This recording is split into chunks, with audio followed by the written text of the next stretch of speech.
Hola, buenas noches, ¿cómo están? Ya saben, espero que estén muy bien en las manos del Señor Jesucristo. Bienvenidos hermanos, hermanas, amigos y amigas de gracia y paz. Somos seres emocionales. Esa es la razón porque a veces el ser humano se descontrola porque no controla sus emociones, sino que ellas a ellos. Dios nos hizo seres emocionales. Isso não implica que temos que viver de acordo com as emoções. E há emoções destrutivas, há emoções que lastimam. Disso falaremos nessa ocasião. E penso com essa pergunta: ¿eres uma pessoa perdonadora? ¿Eres uma pessoa que perdona? Porque México é uma frase, não? Olvido, pero não perdono. Isso não pode ser. Miren, hace algunos años, en un congreso en que prediqué, una persona se acercó a mí, y por cierto, el tema del congreso era exactamente eso, un corazón que perdona. Una persona se acercó a mí y me dijo, hermano, yo no puedo perdonar porque no puedo limpiar mi mente de todas las cosas que esa persona me hizo, me lastimó. Y entonces yo le dije, mira, desde que el mundo es mundo, el que Dios creó ese planeta, todos los días, y por 7 veces al día, las mareas bañan las playas y limpian la arena de las playas. Yo le pregunté, si Cristo puede hacer con que el mar limpie cada grano de arena de cada playa del mundo 7 veces al día, desde que el mundo existe, ¿tú crees que Él no puede limpiar tu mente también, si tú lo permites? La persona entró en choque y dijo, pues puede ser. Y se fue. No sé qué pasó con ella, nunca más la vi, pero espero que haya recapacitado en su manera de pensar. El perdón es una actitud, tienes que querer perdonar, pero esta noche veremos por qué debemos de perdonar. Bueno, ¿cuál es el resultado de no perdonar? Y aquí empezamos. Okay, yo espero que tengas tu pluma ahí a tu lado, un cuaderno. ¿Cuál es el resultado de no perdonar? Se llama resentimiento. La falta de perdón genera resentimiento en tu corazón. Y la verdad, mi hermano y mi hermana en Cristo, mi amigo y mi amiga de gracia y paz, la verdad es que el resentimiento te va a herir mucho más que cualquier persona. Es más, el resentimiento es fruto de no perdonar, y no perdonar una herida que se te hizo, alguien te hizo la herida, pero el resentimiento duele más que lo que la persona te hizo a ti. ¿Se me explicó? Parece increíble, pero así es esto. El resentimiento es autodestructivo y contraproducente. No ganas nada con el resentimiento. El resentimiento no tiene sentido. Te lastima solo a una persona, o sea, te lastima a ti. La persona que te lastimó, ni cuenta, vive su vida. Y quien está dañado del corazón y herida eres tú. Por eso el resentimiento a veces es mucho peor que el daño que la persona te hizo primeramente. Es más, vamos a la Biblia. Si hubo una persona, ponga atención, si hubo una persona que tuvo razón para tener resentimiento, en la Biblia esa persona fue Job. Por cierto, Job es el libro más leído en las sinagogas en todo el mundo. Si alguna vez hubo una persona que con razón tenía razón para estar resentida, pues fue Job.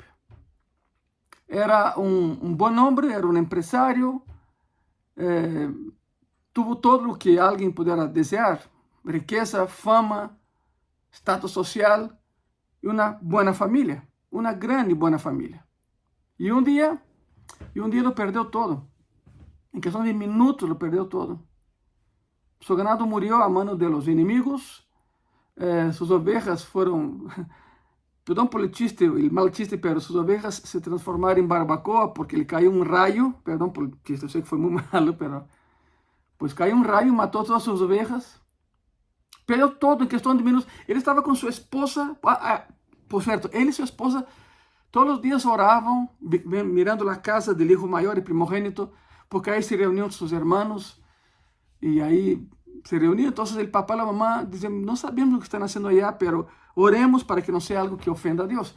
Y oraban por él. Y en esa ocasión que estaban orando, una de las ocasiones que estaban orando, fueron llegando los emisarios. Señor Job, los sabeos entraron y robaron todo tu ganado y mataron a los pastores. Llegó otra persona. Señor, en la granizada de ayer cayó un rayo y mató a todas sus ovejas. Llegó otro y dijo, la casa donde ellos estaban no era esa, la otra casa cayó y todos sus hijos murieron. Y teniendo todo, perdió absolutamente todo. Y además se enfermó gravemente. Perdió todo y se enfermó. Literalmente perdió todo lo que tenía y de vivir en un palacio fue vivir en el basurero de la ciudad. Todo lo que quedó fue la esposa y mi esposa que se quejaba cada rato. Pero aquí va algo curioso también. Yo he escuchado un montón de predicaciones sobre Job y en todas, cuando se menciona a la esposa de Job, siempre es despectivo. Porque ella dijo, blasfema a tu Dios, ofende a tu Dios y muérete. Fue su única frase en toda la historia y ganó la fama de ser una mujer quejumbrosa, muy mala. Te voy a decir una cosa. Matrimonio es que alguien se hace una sola carne con otra persona. Una sola carne, esa es la palabra. Y eso de una sola carne va más allá del acto sexual, la coyunción carnal, dentro del marco llamado matrimonio. Porque el sexo inventado por Dios para nuestro placer, fuera de ese marco llamado matrimonio, claro que es pecado, ofende a Dios y es destructivo. Quero que quede claro isso. Não tem nada a ver com a predicação, pero me acordei. Por favor, tenham cuidado com esse detalhe importantíssimo. Então, esposa e esposa são uma sola carne. Significa que o que uno siente, el outro siente. Por exemplo, se eu estou feliz, minha esposa está feliz. Se eu estou triste, minha esposa está triste. É isto. Então, você pode imaginar a esposa de Job nessa situação. Lo amava tanto que dijo, viejo, sabemos que Deus é bueno, Deus não nos vai matar, pero sabe que para acabar com esse sofrimento, já não suporto verte assim, com llagas por todo o corpo, sofrendo. Então, sabe que a única maneira de que Ele nos mate é que lo blasfememos, nós blasfeme contra Ele e muérete. Essa foi a atitude da mulher. Não era mala.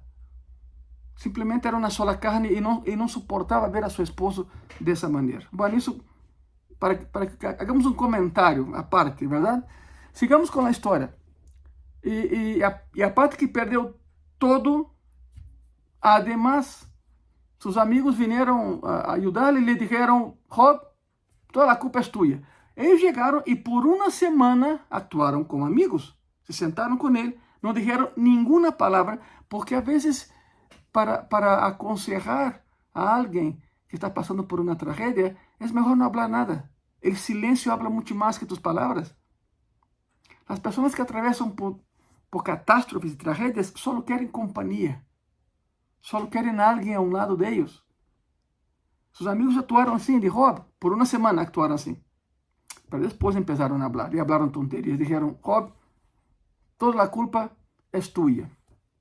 Bueno, aunque Job tinha razão para estar ressentido porque não hizo nada, o mesmo Job nos dice en el libro que lleva su nombre, que el resentimiento es una mala idea. El resentimiento es una pésima idea.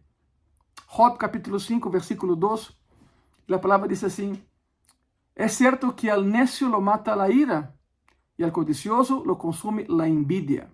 En otras palabras, el resentimiento mata a los necios y la envidia mata a los insensatos. Parafraseando lo que dijo Job. Job foi um homem sábio, foi um homem muito sábio. Ele sabia que não tinha tempo para ressentimento. Ele sabia que isso seria torpe de sua parte e sem sentido, lógico. Não havia como, era ilógico esse tipo de ressentimento. Todo ressentimento é ilógico, porque te daña a ti, não a pessoa que te lastimou.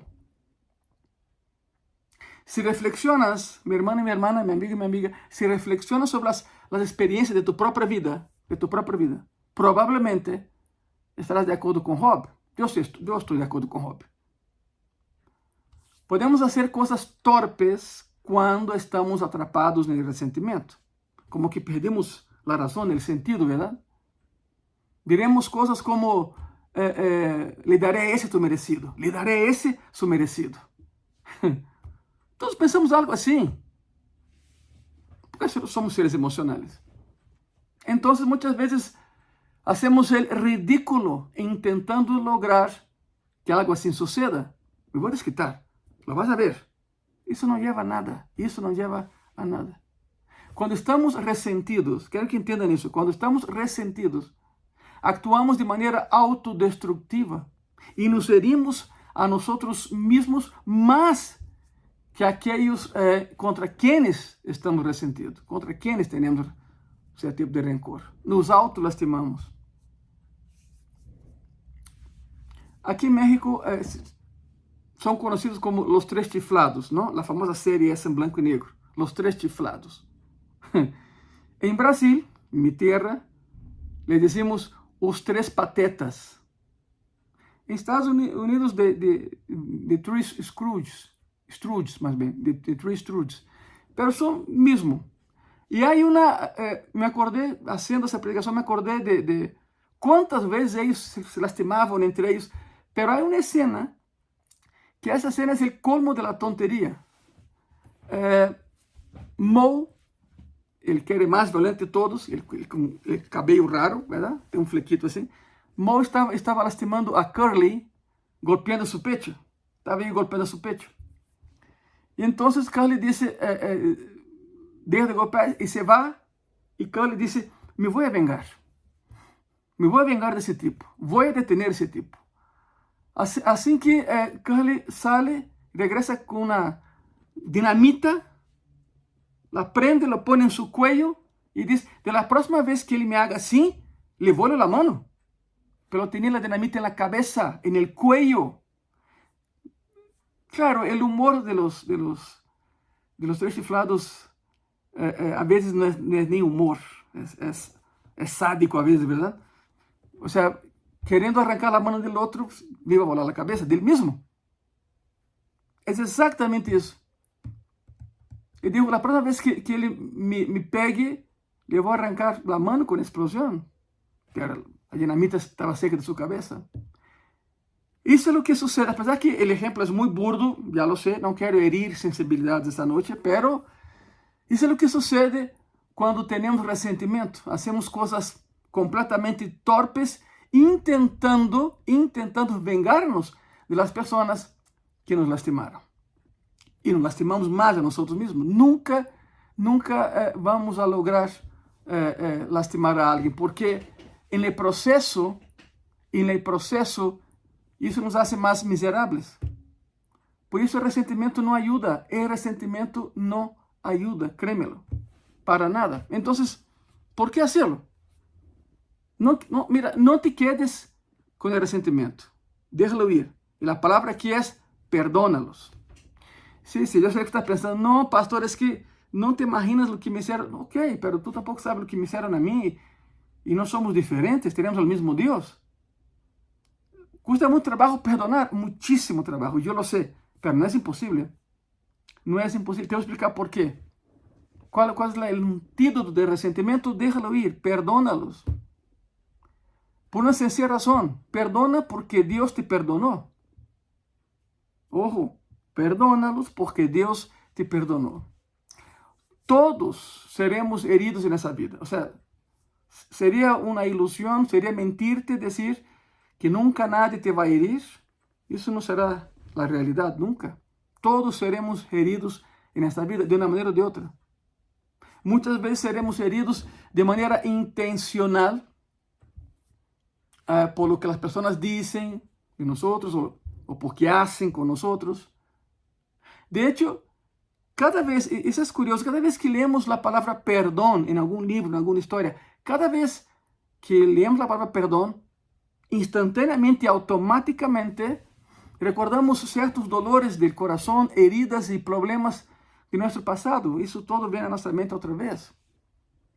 Las memorias aún están frescas porque nos hirieron profundamente. Y esa herida sigue ahí. Aunque digamos, no pasa nada, no se pasa. La herida sigue ahí. Y debido precisamente a la profundidad de esas heridas, es difícil considerar perdonar a aquellos que las hicieron. Pero ojo, tenemos que hacerlo. La Biblia nos da una razón muy importante por la que necesitamos perdonar. Perdonamos a otros, adivina por qué, porque Dios nos perdonó a nosotros. Efésios capítulo 4, versículo 32.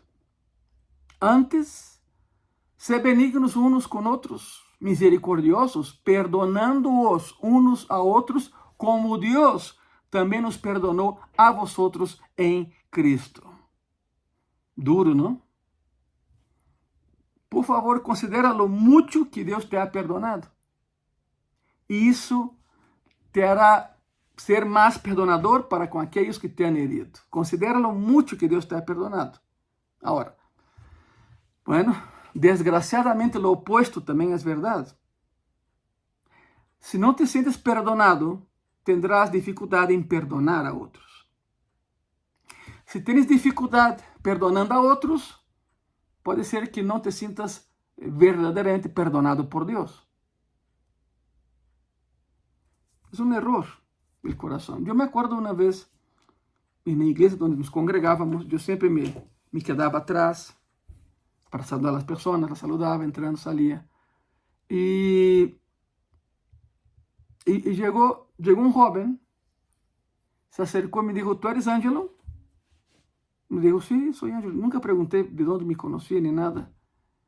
Me dijo, oye, me dicen que Dios es mi padre. Allá afuera me dijeron que Dios es mi padre. ¿Es cierto?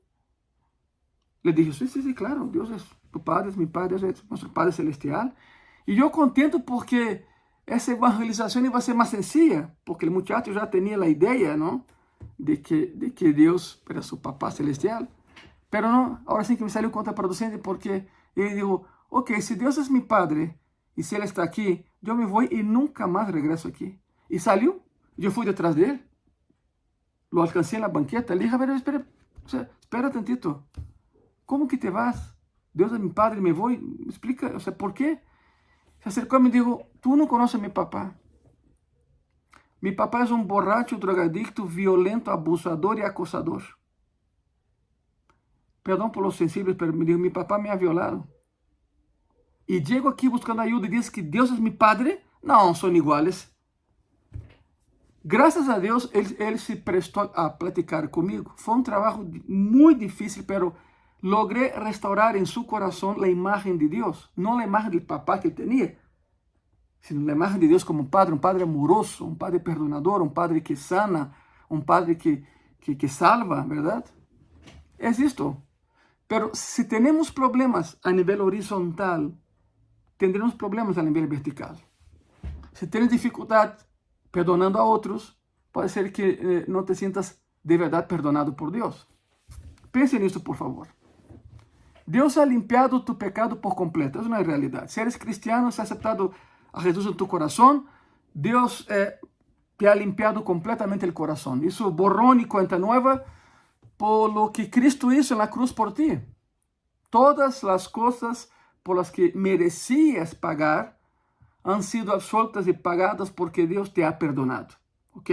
Es el principio. Piensa en esa declaración y te será entonces más difícil mantener un resentimiento en contra de alguien. Te será muy difícil no perdonar si piensas que Dios te perdonó todo. Recuerda eso nada más. No importa lo que te hagan. Nunca tendrás que perdonar a alguien más de lo que Cristo ya te perdonó a ti. Por más que perdones a alguien, nunca vas a alcanzar lo que Cristo hizo por ti, el perdón completo. La pregunta es, ¿por qué? ¿Por qué debo de perdonar? ¿Por qué debo de hacerlo? Bueno, perdona a otros porque tú también necesitas perdón. Tú también lo necesitas. Hermano, hermana, amigo y amiga de gracia y paz. El perdón es una vía de doble sentido. Doble sentido. ¿Ok? No es un solo carril, son dos carriles. El perdón son dos carriles, uno que viene y otro que va. No puedes esperar que otros te perdonen si no estás dispuesto a perdonarlos también tú. Jesús lo dijo de esta manera. Vamos a la Biblia, ¿no? Mateo capítulo 6, versículo 14 y 15. Y la palabra dice así. Porque si perdonáis a los hombres sus ofensas, os perdonará também a vosotros vuestro Padre Celestial. Mas, se não perdonáis a los hombres sus ofensas, tampouco vuestro Padre os perdonará vuestras ofensas. Essa é uma verdade bíblica básica e clássica. Sabe o que é isso? Cosechas lo que sembras. Eu vou repetir. Cosechas lo que sembras.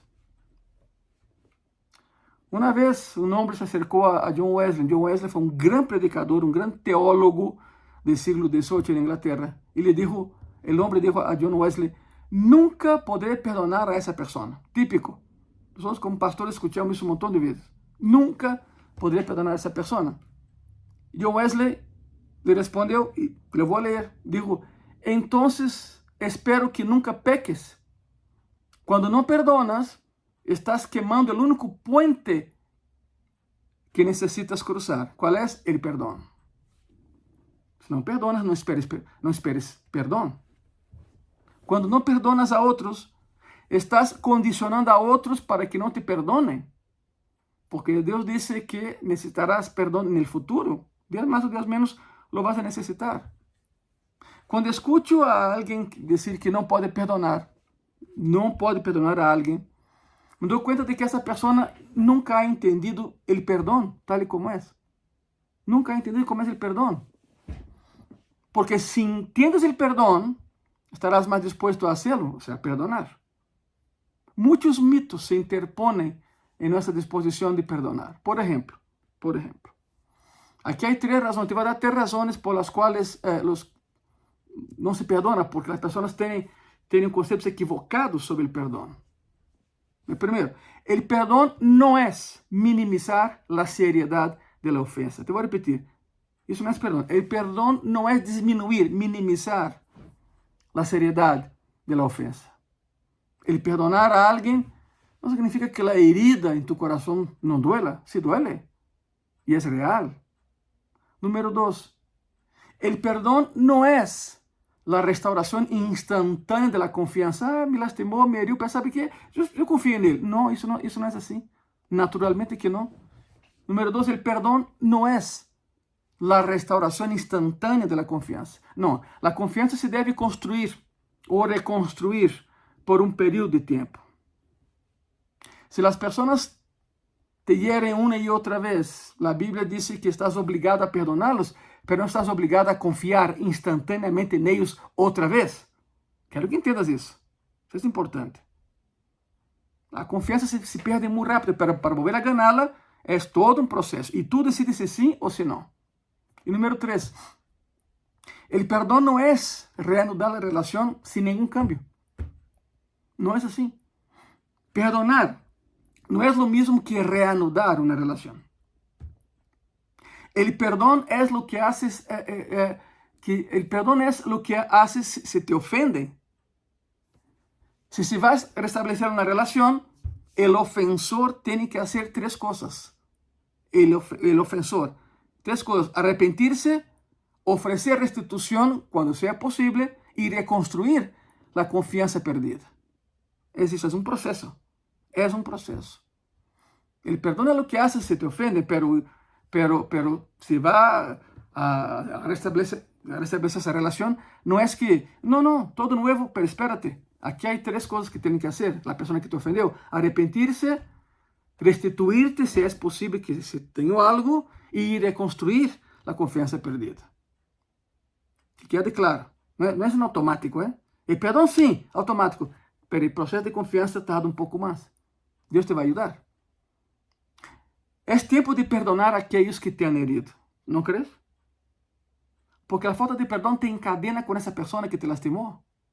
Sóltalo, libéralo, e tu também. É tempo de perdonar aqueles que te han herido. Necessitarás perdão de outros depois, em algum momento de tu vida. Não hagas a um lado aquilo de que dependerás em um futuro. Outra pergunta: como le hago? ¿Qué tengo que hacer para perdonar de verdade? Ok. Entramos ao meollo do assunto. Ok? 4 passos para perdonar a outro. Há 4 passos para poder perdonar a outro. Pero primeiro quero que vás à Bíblia. Vamos à Bíblia. Efésios capítulo 4, versículo 31 e 32. A palavra diz assim: quítense de vosotros toda amargura, enojo, ira, gritería y maledicencia y toda malicia. Antes, sed benignos unos con otros, misericordiosos, ahí va, perdonándoos unos a otros, como Deus também os perdonou a vosotros em Cristo. Muitas pessoas não entendem o que é o perdão. Batalhamos com todo tipo de mal-entendidos sobre o que significa perdonar a outros. Bueno, acabo de mencionar-te uns poucos desses conceitos equivocados, 3 conceitos equivocados sobre perdão, o que não é o perdão, verdade? Estou profundamente convencido de que se mais pessoas conhecieran o perdão verdadeiro, estariam muito mais dispostas a perdonar, em lugar de quedar-se com heridas do passado em nível para nada saudável. A Bíblia claramente nos chama a perdonar a outros, claramente.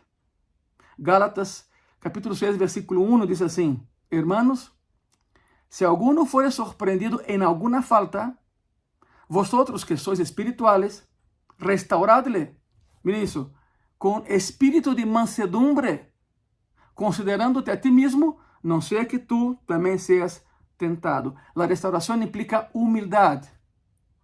Humildade. Assim que, se Deus espera que nós perdonemos a outros, a pergunta é: como deveria ser um perdão saudável e bíblico? Bueno, espero que tenhas tu pluma todavía. Aqui há um processo em 4 partes que devemos recorrer se queremos de verdade que o dolor quede atrás e eu possa perdonar. Primeiro, reconoce que nadie é perfeito. Para empezar, reconoce que nadie é perfeito. Só Cristo, los demás não. Nós não. Quando odiamos a alguém, perdemos a perspectiva respeito a essa pessoa. Não queremos saber nada dessa pessoa. Quando estamos llenos de ressentimento, amargura e dolor, a tendência é desumanizar ao ofensor. Quitamos sua característica de ser humano, da pessoa que nos ofendeu. Los tratamos como animales. Pero sabe que todos estamos no mesmo bote. Todos estamos no mesmo barco. Eclesiastés capítulo 7, versículo 20, a palavra diz assim: Ciertamente não há homem justo na terra que haga el bien e nunca peque. E isso inclui tanto o ofensor como o ofendido. Número 2. Renuncia a tu direito de vengarte. Estamos vendo como é o perdão bíblico e saudável. Primeiro, reconoce que nada é perfeito. Segundo, número 2, renuncia a tu direito de vengança. Este é o coração do perdão, o núcleo do perdão. Romanos capítulo 12, versículo 19. No os venguéis vosotros mismos, amados míos, sino dejad lugar a la ira de Dios. Porque escrito está: mía es la venganza, yo pagaré, dice el Señor. Pues, ¿por qué te metes ahí? Deja que lo haga. Tienes derecho a desquitarte, pero es tu obligación como cristiano no hacerlo. No es justo, pero es lo más saludable. Esta no es una decisión de una sola vez, sino de todos los días. Todos los días decide perdonar, ¿está bien? Y te va bien, y va a estar bien. Número 3, responde al mal con bien.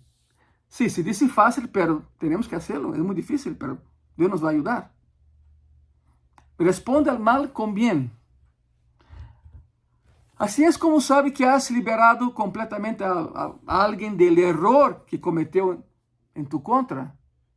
Humanamente hablando, es casi imposible responder al mal con bien. Humanamente hablando. Necesitas la ayuda de Cristo.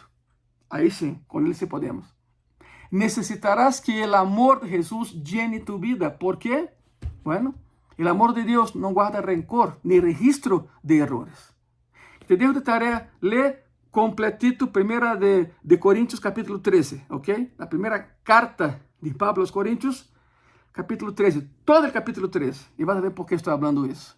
Dios te va a ayudar a perdonar, te va a llenar de amor. Y número 4, reenfócate en el plan de Dios para tu vida. Cambia tu perspectiva. Deja de enfocarte en la herida y en la persona que te lastimó. Deja eso a un lado. No pierdas tiempo. En lugar de eso, enfócate en el propósito de Dios para tu vida, el cual es más grande que cualquier problema o dolor que puedas estar enfrentando actualmente. El plan de Dios es mejor que tu plan, es mejor que mi plan. Mientras continúes enfocándote en la persona que te ha herido, esa persona te controla. Te controla. Y tú ni cuenta, ¿verdad?